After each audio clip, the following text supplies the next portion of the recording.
कल्पना करें कि एक माँ की पीड़ा जब उसे पता चलता है कि उसकी बेटी गायब हो गई है, और निराशा जब उसे पता चलता है कि उसके देखभाल करने वाले व्यक्ति ने इस घटना की रिपोर्ट नहीं की।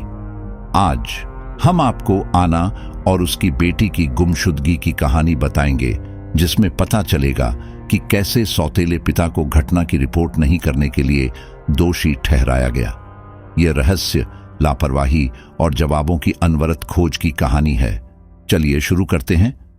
आना और जॉन का प्रेम संबंध ठोस और प्यार से भरा हुआ लगता था। वे आपसी दोस्तों के माध्यम से मिले और जल्दी ही प्यार में पड़ गए।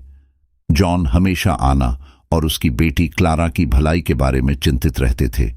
आना महसूस करती थी कि उसने एक विश्वसनीय साथी पाया है, जिसके साथ वह अपने परिवार के लिए एक सुरक्षित और खुशहाल जीवन बना सकती है।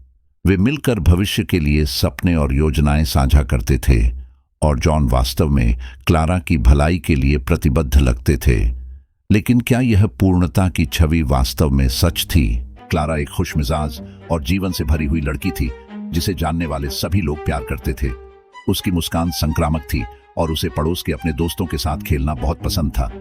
उस भाग्यशाली दिन क्लारा को आखिरी बार स्कूल बस से उतरते देखा गया, बिना यह जाने कि यह आखिरी बार होगा जब कोई उसे देखेगा।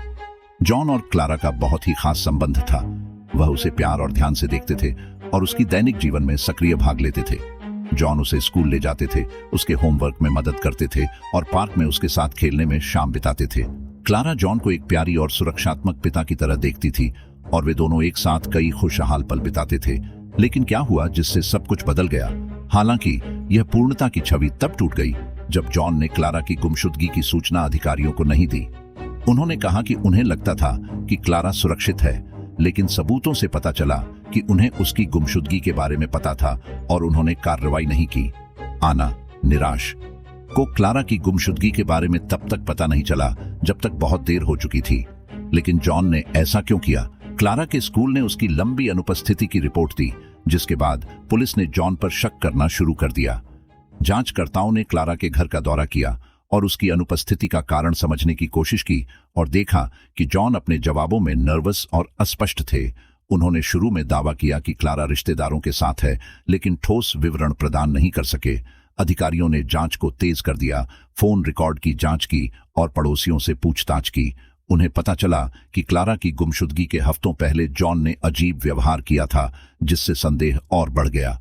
दबाव में जॉन ने आखिरकार स्वीकार किया कि उन्हें गुमशुदगी के बारे में पता था, लेकिन वे यह नहीं बता सके कि उन्होंने अधिकारियों को क्यों नहीं बताया।